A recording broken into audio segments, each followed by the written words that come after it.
Hey guys, I'm Sylvan, and today I'd like to share with you the details of my new Banshee Darkside.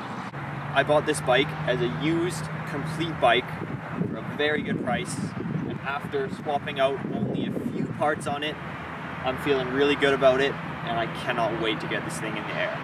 Although some of the components on this bike aren't exactly my favorite components, I don't have a whole lot of money to throw around right now, so it's going to have to do as is. The bike is really dialed and I know it's going to ride really well, so I'll just have to swap out some more of the parts as time goes on. As usual, we're going to start out with the frame.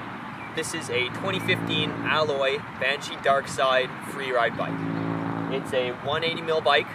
It's designed for shredding bike park laps, hitting steep gnarly lines, and doing massive tricks and jumps. This bike has very short chainstays, which makes it incredibly easy to manual and jump. As far as modern standards go, it has a fairly short top tube, which in my opinion is a good thing because it gives you a more upright riding position and there's still plenty of room to do tricks like 1-foot cans and stuff. For my fork, I've got a RockShox Boxer 200mm dual crown fork. It's got a coil spring with a medium spring in it. For my damper, I've got a Charger damper with compression and rebound adjustments. I like to run my compression fully open, and I've got my rebound at 9 clicks. There's a bit of nicks on this stanchion and a bit of stanchion wear, but none of the nicks are enough to affect the performance of the fork or damage the seals, and the stanchion wear is only partially worn, and as long as I keep the fork freshly serviced, it won't get any worse. For my rear shock, I have a Cane Creek double barrel air. I'm not a huge fan of this shock, to be honest. It feels really good when it's working well, and it rides great, but it's difficult to service, and I find it's prone to having issues and needs to be serviced a lot in order to stop it from totally dying. I have 250 psi in the shock, compression fully open, and rebound set right in the middle of the adjustment range. For my rear wheel, I have a DT Swiss FR 570 rim laced onto a mystery hub, which I will assume is the best hub in the world. It's a 26-inch rear wheel. I have a 26-inch Minion DHR2 DH casing set at 35 psi. For my front wheel, I'm running a DT Swiss EX471 in 27.5 laced onto a mystery hub, which I'm going to also assume is the best hub in the world. And I've got a Minion DHF downhill casing at 30 psi. For my cranks, I have some Travative Hustlefelt cranks and a Travative Howitzer bottom bracket. It's some pretty heavy shit, but that bottom bracket lasts forever, and I'm definitely not going to bend those cranks. And for my pedals, I have some wide platform plastic pedals. I don't even know what they are, but feel good on my shoes, and they're nice and light.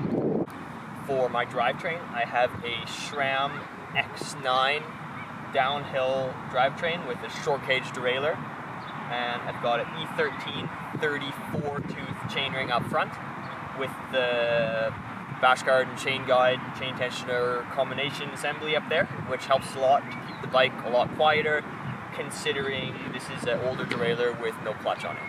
The seat on this bike is nothing special. I've got a WTB Silverado seat with a race face ride super old seat post and this nice bronze seat post clamp. For my cockpit setup, I have a Spank Spike direct mount stem. I have some race face Atlas bars. They have a 31.8mm clamp, 30mm rise, and they're cut down to 760mm length. For my grips, I have some ODI lock-on grips. Not sure exactly which ones, but I like the feel of them. Although I will soon be getting some ODI long necks instead because I love slip-on grips.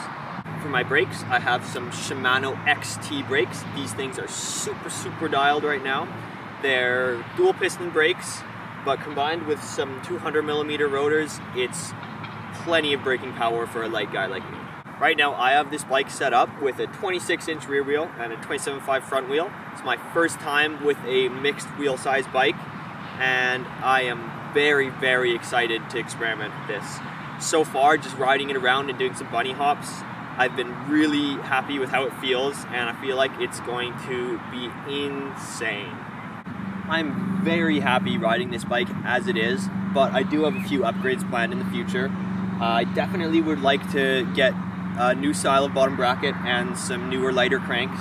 I would very much like to replace the seat with a Chromag Overture seat. I also very much would like to put some slip-on grips on this bike and get a derailleur that has a clutch so that the bike is a little bit more tighter and dialed going down the hill. Aside from that, the thing is super sick and it shreds like a beast.